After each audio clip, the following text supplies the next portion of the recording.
Helpless ಆಗಿದೆ ಅಂತ ತಿಳ್ಕೊಂಡಿದ್ದೀರಾ ನೀವು? ಅಲ್ಲ ಏನ್ ನನಗೆ ಅರ್ಥ ಆಗ್ತಾ ಇಲ್ಲಪ್ಪ ನಿಮ್ಗೆ. ನನಗೆ ನಿಮ್ಗೆ ಅರ್ಥ ಆಗ್ತಾನೆ ಇಲ್ಲ ನೀವು ಈ ರೀತಿ ಹೇಳೋದು. ನೋಡಿ 48 ಗಂಟೆ ಆಗಿದೆ ಸ್ಟೇಟ್ಮೆಂಟ್ ಕೊಟ್ಟು 48 ಗಂಟೆ ಆಗಿದೆ 48 ಗಂಟೆ 48 ಅವರ್ಸ್.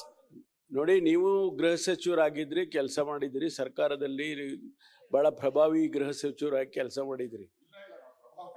ಅಲ್ಲ ನಂಬರ್ 1 ಗೃಹ ಸಚಿವರು ಹೆಂಗ್ ಆಕ್ಷನ್ ತಗೋಬೇಕಿತ್ತು? ದೇಶದ ನಂಬರ್ 1 ಗೃಹ ಸಚಿವ ಹೆಂಗ್ ತಗೋಬೇಕಿತ್ತು?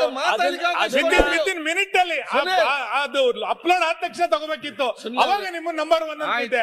ಈಗ ಎಷ್ಟು ನಂಬರ್ ಹೇಳ್ಬೇಕು ನಾವು? ಸುನಿಲ್ ಅವರು ನೀವೇನೇ ಹೇಳಿದ್ರು ನಾನೇನು ಉದ್ವೇಗಕ್ಕೆ ಒಳಗಾಗೋಲ್ಲ, ಆಯ್ತಾ? ಆ ವ್ಯಕ್ತಿಯನ್ನ ದೊಡ್ಡವನ್ ಮಾಡೋದು ಬೇಡ.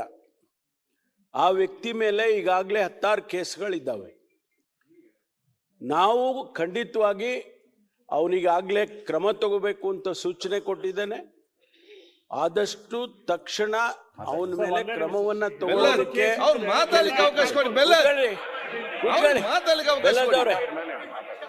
ಆದ್ರಿಂದ ಯಾರನ್ನ ಇಂಥ ವ್ಯಕ್ತಿಗಳನ್ನ ಸಮಾಜದಲ್ಲಿ ಬಿಡೋದಕ್ಕೆ ಸಾಧ್ಯನೇ ಇಲ್ಲ. ಕಾನೂನು ದೇಶದಲ್ಲಿ ಮಾಡಿರೋದೇ ಅದಕ್ಕೋಸ್ಕರ. ಆ ಕಾನೂನನ್ನ ಚಲಾಯಿಸ್ತೀವಿ, ಅವನಿಗೇನ್ ಶಿಕ್ಷೆ ಮಾಡಬೇಕು ಮಾಡ್ತೀವಿ, ಯಾವ ಮುಲಾಜಿಲ್ದೆ ಮಾಡ್ತೀವಿ.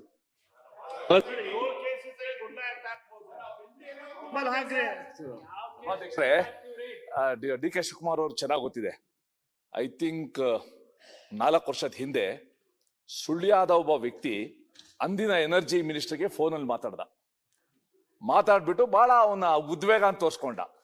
ಮಾರನೇ ದಿವಸ ಪೊಲೀಸ್ ಅವರು ಅವ್ರ ಮನೆಗೆ ಹೋಗಿ ಹೆಂಚು ತೆಗೆದು ಇಳಿದು ಅವನನ್ನ ಅರೆಸ್ಟ್ ಮಾಡಿದ್ರು ಸುಳ್ಯದಲ್ಲಿ.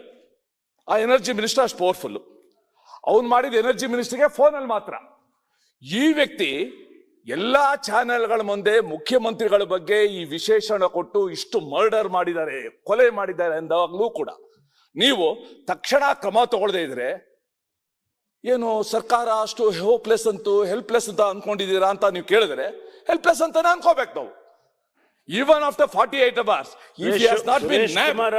ಏನ್ ಅರ್ಥ ಇದು? ನಾನೀಗ ಕ್ರಮ ತಗೊಳ್ತೀನಿ, ಆಲೆ ಸೂಚನೆ ಕೊಟ್ಟಿದ್ದೀನಿ ಅಂತ ಹೇಳಿದ್ದೀನಿ. ಸುಮ್ಮನೆ ಏನ್ ಕೂತಿಲ್ಲ. ಕ್ರಮ ತಗೊಳ್ಳೋದಕ್ಕೆ ಈಗಾಗಲೇ ಸೂಚನೆಯನ್ನ ಕೊಟ್ಟಿದ್ದೇವೆ ಮಾನ್ಯ ಅಧ್ಯಕ್ಷರೇ. ಕ್ರಮ ತಗೊಳ್ತೀವಿ. ಅಲ್ಲ, ಅವನ ಹೇಳಿಕೆ ಪ್ರಕಾರ ನಿಮ್ SIT ಅಲ್ಲಿ ಎನ್ಕ್ವೈರಿ ನಡೆತಲ್ಲ, ಅವನ ಗೈಡೆನ್ಸ್ ಪ್ರಕಾರ ನಡೆದಿದೆ. ಅದ್ರ ಬಗ್ಗೆ ಅದೇ ವ್ಯಕ್ತಿ ಮಾಡಿದ್ದಾನೆ. ಇದೆಲ್ಲ ಮಾತಾಡಬೇಡಿ ನೀವು, ಇರೋ ವಿಚಾರ ಹೇಳಿ. ವಿಜಯದಲ್ಲಿ ಇಲ್ಲ ರೀ, ಅವರೇ ಹೇಳಿದ್ದಾರೆ ನನ್ನ ಗೈಡೆನ್ಸ್ ಮೂಲಕ